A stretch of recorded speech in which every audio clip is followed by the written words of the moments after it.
a inscrição. E a torcida do São Paulo iniciou um movimento, rapaziada, nos últimos dias contra Júlio Casares. A ideia consiste em deixar de seguir o presidente tricolor nas redes sociais. Antes da campanha, o Casares tinha 720 mil seguidores, né, na verdade, ali, mais ou menos, né? Hoje, poucos dias aí, 1 ou 2 dias da campanha, o número caiu para menos de 670 mil seguidores. O movimento acontece após várias denúncias no São Paulo, polêmicas, caneta emagrecedora que veio de forma irregular, venda clandestina de camarote do estádio do Morumbi, suposto desvio de dinheiro em relação a negociações de atletas e por aí vai, rapaziada, vários e vários ali, olha, fora a incompetência do Casares e da sua turma também, né? O movimento pode, de fato, não dar em nada efetivo, não ter resultado em relação a uma saída do Casares, mas vai mexer com o ego gigante desse cidadão. O Casares tem um ego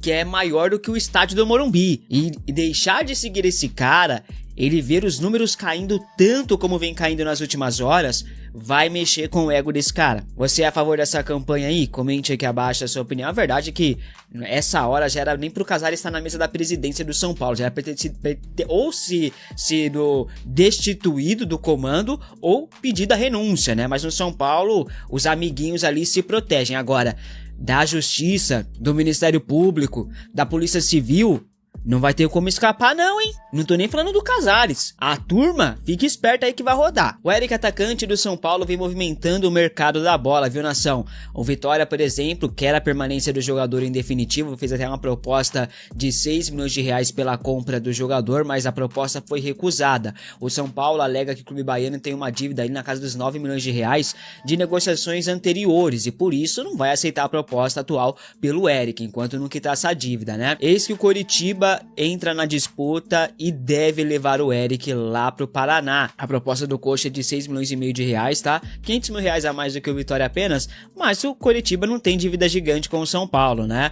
Bom, a oferta tá na mesa do tricolor, cabe à diretoria aí negociar, tá? O Vitória segue tentando a contratação do atacante tricolor. Eric queria ficar no Vitória, tá? O desejo do Eric ficar no Vitória, mas isso pode mudar, né? A dívida dos caras também não deve ajudar, não deve facilitar na negociação, então o negócio pode melar com o Vitória e o Eric tem grandes chances de ser transferido, anunciado como novo reforço do Coritiba. O São Paulo gostou bastante da proposta do Coxa, tá? E aí deve realmente avançar nos próximos dias. Eric chegou ao São Paulo no ano passado, né? Ele que fez 44 jogos na temporada 2024, marcou 3 gols e deu 4 assistências. Pelo Vitória nesse ano, ele fez 38 jogos, marcou 3 gols e deu 5 assistências. O atacante tem contrato com o tricolor até o final do ano que vem. O São Paulo, temendo perdê-lo ali de graça no final do seu contrato, porque a partir de junho ele já pode assinar um pré-contrato de graça com qualquer clube, então temendo perdê-lo a custo zero, o São Paulo vê com bons olhos negociar o jogador na janela de janeiro, tá? Nos bastidores dizem que as chances de Eric ir para o Coritiba são muito grandes. Você é a favor da vinda do Eric ou aproveitaria ele no elenco para a próxima temporada, já que o São Paulo não vai gastar tanto em reforços, não vai ter fundo de investimento de 200 milhões, não vai ter investidor, não vai ter SAF, não vai ter, a crise vai piorar ainda mais. Em meio a toda essa movimentação, em meio a todos os escândalos, jogadores que estão aqui querem sair e jogadores que poderiam chegar não querem se enturmar com essa turma, né? Então vai ser difícil. E o mercado da bola segue agitado em meio a tantas polêmicas no Morumbi, né? O Cruzeiro demonstrou interesse na contratação de Alisson. O dono da SAF do Cruzeiro quer muito tirar o Alisson do São Paulo. Nos próximos dias, a Raposa deve aí abrir negociações pela contratação do meio-campista tricolor. A ida de Alisson para o Cruzeiro é vista como uma espécie de exigência do Pedrinho, que é o dono da SAF da Raposa, né? O interesse do Cruzeiro em Alisson não é a de agora, tá? Um interesse já antigo. Eles já haviam feito uma sondagem pelo meio-campista nas últimas janelas de transferências, né? E o All Sport afirma que o Alisson não está na lista de negociáveis do São Paulo, apesar de viver um ano bem assim, mais ou menos, né? Não é o Alisson que a gente viu em 2023. Mesmo assim, o São Paulo deve fazer jogo duro e não vai facilitar a saída do jogador, tá? Alisson segue sendo importante para o elenco de Hernan Crespo e eu gostaria de saber de você torcedor, se você fosse ali da diretoria São Paulina, você com a caneta na mão, você negociaria o Alisson com o Cruzeiro, ou seja, quem for o time, ou acha que ele pode ainda render no São Paulo, ser útil para o elenco na próxima temporada? proposta? Comente aqui abaixo a sua opinião. Salvo engano, ele tem contrato até 2027 ainda, tá? Até o momento não chegou nenhuma proposta oficial para o Alisson, tá? De oficial não foi apenas sondagens. As negociações ainda não foram abertas, mas devem ser abertas nos próximos dias. A janela de transferências, é bom lembrar, abre no dia 5 de janeiro e fecha no dia 3 de março. Até lá, rapaziada, vai chegar propostas por Alisson sim. Cabe ao São Paulo ver o que vai ser melhor pro jogador, pro clube. Vamos aguardar, né? Mas hoje, de momento, a informação é que o Alisson não está na lista de negociáveis. Agora, isso não significa que o São Paulo não pode vendê-lo, né? Depender da proposta. Vamos aguardar. E o São Paulo anunciou a contratação de Danielzinho para 2026. Ele é o primeiro e único reforço a ser anunciado oficializado até o momento aqui no Tricolor. O São Paulo agora negocia a contratação de um meia armador, de um meia atacante, jogador que virá para fazer a função que era para o Oscar fazer, mas o craque deve anunciar a sua aposentadoria do futebol nos próximos dias. E eu acho que tá demorando demais para anunciar, inclusive, tá? Será que ele vai mudar de ideia? Será que ele vai permanecer? Sinceramente, eu gostaria que sim, porque eu acho que pode render ainda no São Paulo. Mas enfim, o São Paulo, então, né, tá no mercado e tal. O São Paulo demonstrou interesse na contratação de Gabriel Pirani, ele que pertence ao DC United dos Estados Unidos. O jogador tem 23 anos de idade, é meio atacante, né, meio armador, joga ali como segundo atacante, como ponta pela direita, como ponta pela esquerda. Ele foi revelado pelo Santos, mas também jogou por Fluminense e o Cuiabá por empréstimo. Na Major League Soccer dos Estados Unidos, ele fez 8 jogos, ele fez na verdade 29 jogos, marcou 8 gols e deu 3 assistências. Pirani tem contrato lá com o clube norte-americano até o final do ano que vem. O DC United estipulou o preço para negociar ali o jogador brasileiro, tá? Eles querem pelo menos 3 milhões de dólares, né? 16 milhões e meio de reais na cotação atual. O São Paulo tenta negociar a vinda do jogador por empréstimo com opção de compra, só que esses moldes que o São Paulo ofereceu não agradou nem mesmo ao staff do atleta, que dirá o clube norte-americano. Então, acho que o São Paulo vai ter um pouquinho de dificuldade, tá, rapaziada? Até o momento não há um acordo, as partes seguem conversando, negociando e tentam chegar num denominador comum para fechar o negócio ali pelo Gabriel Pirani, que hoje é o principal alvo do São Paulo no mercado da bola. Eduardo, jogador que estava no Cruzeiro, tá livre no mercado, como eu falei para vocês aqui no último vídeo, ele foi oferecido ao São Paulo, mas assim como o Gustavo Scarpa, está descartado do tricolor, tá? O foco deve ser mesmo no Gabriel Pirani, que é um jogador mais jovem, né? Um jogador que tem passagens por seleção de base, pode render uma grana maior no futuro, diferentemente do Eduardo, por exemplo, que tem 36 anos de idade, não vai render uma grana ali futuramente. São Paulo precisa de grana, né, rapaziada? Tecnicamente pode até agregar, mas agora para revender ali é difícil. Gustavo Scarpa, mesma coisa. Mas você aceitaria Gabriel Pirani no São Paulo? Acha que seria um bom reforço? Comente aqui abaixo a sua opinião, lembrando que não tem acordo. As partes estão negociando. São Paulo não fechou a contratação de Gabriel Pirani. Tem que ficar desenhando aqui, porque ainda vai ter Jota que vai comentar: lá, mais um que tá colocando no São Paulo, não sei o que. Esquece isso aí, tá? Enfim, negociações em andamento. Vamos ver no que vai dar. Tem chão ainda, a janela de transferência, como eu falei, fecha só em março. Vai abrir em janeiro, dia 5, vai fechar só em março. Então tem, muito chão, vai muita especulação daqui, de lá, e a gente tá aqui pra desmentir e confirmar o que tiver que ser confirmado. De 5 segundos para pedir a sua ajuda ao nosso canal com o seu like e se inscrever se ainda não for um inscrito. E, né, em relação a uma outra coisa também, que eu sei que o chat está perguntando, a troca com os nossos amigos lá do Rio de Janeiro, Botafogo, né? Eu trouxe a informação via X, antigo Twitter, e saiu agora há pouco esse anúncio, né? O Botafogo esperava definir o seu novo técnico para retomar esse negócio com o São Paulo. Tem muito otimismo pelo Ferrarese, pelo Pablo Maia, e querem também Rodriguinho, né? Tá mais avançado pelo Ferrarese nesse momento, mas esperavam um novo técnico. Tinha saído o técnico anterior, David Ancelotti, que estava tocando, né, parte dessas conversas, e aí precisava, né, escolher um novo professor para depois escolher quem pode sair, quem vai ficar e tudo mais. Fecharam com Martim Anselmi, que foi técnico do Independente Del Valle, foi até, acho que o técnico campeão em cima do São Paulo, salvo engano, mas é um técnico experiente, né, que chegou no Botafogo, e aí agora vai ter uns dias aí para poder organizar a casa, e aí vão retomar esse negócio. E aí eu estava apurando também as possibilidades de troca, porque do Botafogo parece claro para todo mundo que eles querem Ferrarese, Pablo Maia e Rodriguinho. Isso acho que não tem mais dúvida. O São Paulo, por sua vez, enviou uma lista para o Botafogo que não estava tão positiva, né, tão fácil aval, assim, por parte dos cariocas, né? E aí eu tenho a informação, mas agora pela noite, que o São Paulo tinha uma prioridade por um desejo do Crespo em ter enfim, Savarino nesse plantel. Assim, cara, eles queriam muito ter o Savarino como esse meia, eles entendiam que ele faria uma diferença ali na ausência do Oscar e possivelmente do Rodriguinho.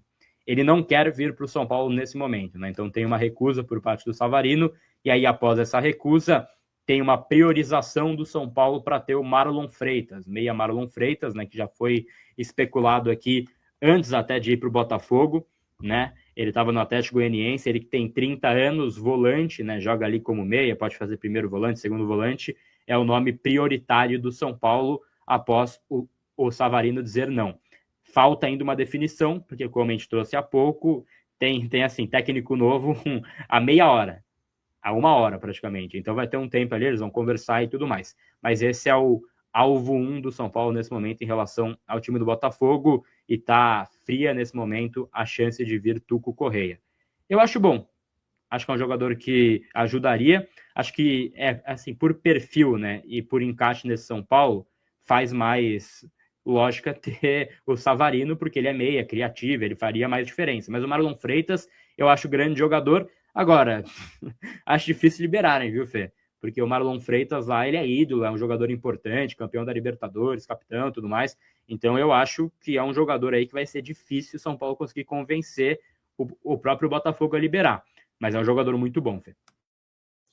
Eu queria muito também o Savarino. Eu acho um cracaço, um cara a nível de futebol brasileiro bem acima da média, e viria na posição que falta, acho que no plantel do São Paulo, camisa 10, por mais que não tenha feito uma temporada de 2025 boa, positiva, mas eu acho ele muito bom. E o Marlon Freitas eu acho muito bom jogador. Eu acho que é um cara muito experiente, que poderia agregar muito ao meio-campo do São Paulo. Ele é mais pegador, né? Aquele volante mais marcador, consegue jogar de 5, consegue jogar de 8. Cara, eu acho muito bom jogador.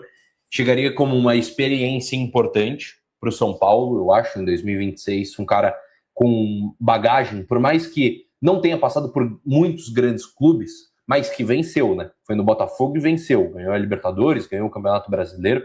É um cara que amadureceu muito, depois a gente lembra, né? Aquele episódio da piscadinha contra o Palmeiras, ele amadureceu muito. Dizem muitas entrevistas, inclusive, quanto foi criticado e quanto amadureceu quanto a isso, depois desse episódio. É um cara que hoje é um dos grandes ídolos do Botafogo, a gente lembra, até há pouco a torcida do Botafogo coloca, né, no Newton Santos os seus ídolos, e ídolos do elenco passado do Botafogo tinha ele e o Luiz Henrique, que foi o Rei da América e hoje está na seleção brasileira. Eu acho ele bem bom, acho que é um cara que pode elevar o meio-campo do São Paulo. Acho que ele é um cara que chegaria e jogaria, acho que briga por posição ali, talvez uma dupla entre Marlon Freitas e Marcos Antônio, acho que seria o ideal para o São Paulo nessa, pensando, né, que o Marlon Freitas viria. Eu acho muito bom. Eu acho que um cara que pode ser muito, muito importante no plantel do São Paulo. Uma experiência muito positiva. Um cara que, por mais que não tenha uma certa idade, já tem seus 30 anos, mas são 30 anos ainda, é um cara vitorioso. E vitorioso recente. Eu acho que isso pode ser positivo para o São Paulo. Gosto do nome, a gente tem que ver se o Martin Anselmi conta com ele ou não. É o que você falou, né? É um cara que é ídolo, é um cara que é o capitão do time. O Anselmi, que a gente lembra, como você falou, técnico do título da Sul-Americana, do Independente Del Valle, não fez um bom trabalho no Porto, tanto que o Porto nem se classificou para a Champions League, ele foi demitido. Fez uma primeira fase de campeonato de Copa do Mundo de Clubes horrorosa e foi demitido após o torneio. Então, é um cara que... É verdade, ele é técnico do Porto, não lembrava. Ficou 6 meses no Porto. Não faz nenhuma falta lá. Mas ficou 6 meses no Porto depois de uma passagem pelo Cruz Azul. Era o auxiliar do maior mentiroso do futebol sul-americano, Miguel Ángel Ramírez, antes de virar treinador. Então tem que ver se ele vai contar. Tem que ver se ele vai contar com o Marlon Freitas para a próxima temporada. Se contar, eu acho difícil liberarem, né, Gabi? É um cara que é o capitão do time. Mas eu acho que se viesse, cara, eu acho que poderia agregar e mudar o patamar do time do São Paulo, Gabi. Acho que seria uma grande adição para esse São Paulo. Talvez ficaria ali um excesso de meias, teria que negociar um ou outro, né? mas é um grande jogador. Fica aí, então, essa informação a respeito do Marlon Freitas. Vinícius Pinotti praticamente se coloca como opositor de Júlio Casares a partir de agora.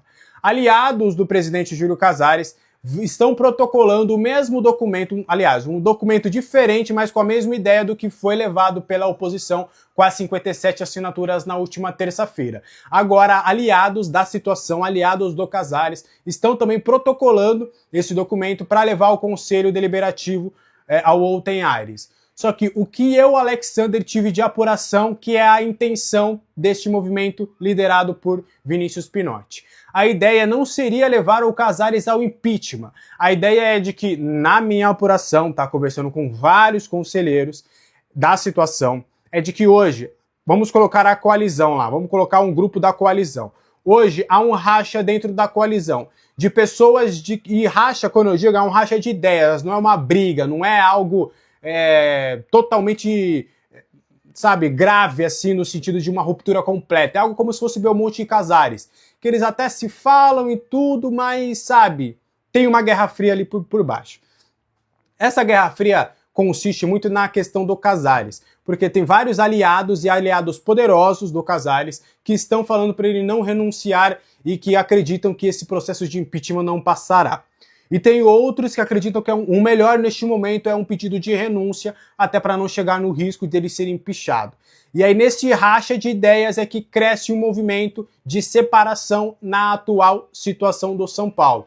E aí, pessoas como o Vinícius Pinotti estaria alinhado com esse racha de ideias, essa separação, podemos se dizer. Ainda não é uma união à oposição. Até porque eu conversei com algumas pessoas, não está descartado duas pessoas da situação em uma eleição em dezembro terem dois candidatos, terem duas pessoas da atual situação concorrendo contra um terceiro que seria da oposição.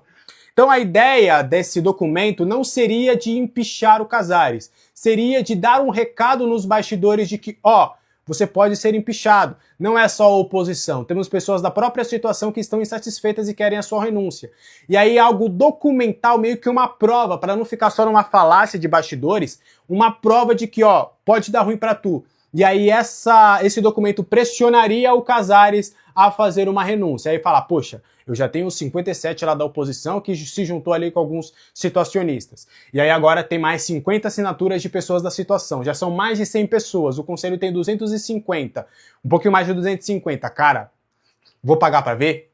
Será que não é melhor renunciar para não chegar ao ponto de ser empichado? Então, o que eu pude apurar é mais ou menos no quesito de realmente ser uma pressão do que propriamente eles quererem o impeachment do Casares. E aí o Vinícius Pinotti, ele deixou o cargo, até vou pegar o cargo certinho, ele era um consultor especial da presidência. Era um cargo só de fato de enfeite, até porque eu pude apurar, e aí a informação foi dada primeiro pelo Ramon Artico, e aí o que eu pude apurar era que a maioria das coisas que ele dava ali de sugestão para o Casares nem seguia. Então era só realmente um cargo fictício ali que o Pinotti tinha só pro movimento político ali do Casares para falar, eu tenho um consultor que é o Pinotti, que é alguém importante aqui e tudo mais. Então é mais ou menos esse cenário. Prova que, para mim, de verdade, questão de tempo, tá? Questão de tempo. Acho que externamente, internamente, todo mundo já cansou e acho que vamos caminhar aí para realmente uma renúncia, quem sabe. Acho que impeachment é difícil, mas acho que uma renúncia pode acontecer porque a pressão lá dentro do São Paulo está muito forte. O que você acha disso tudo? Quero saber a sua opinião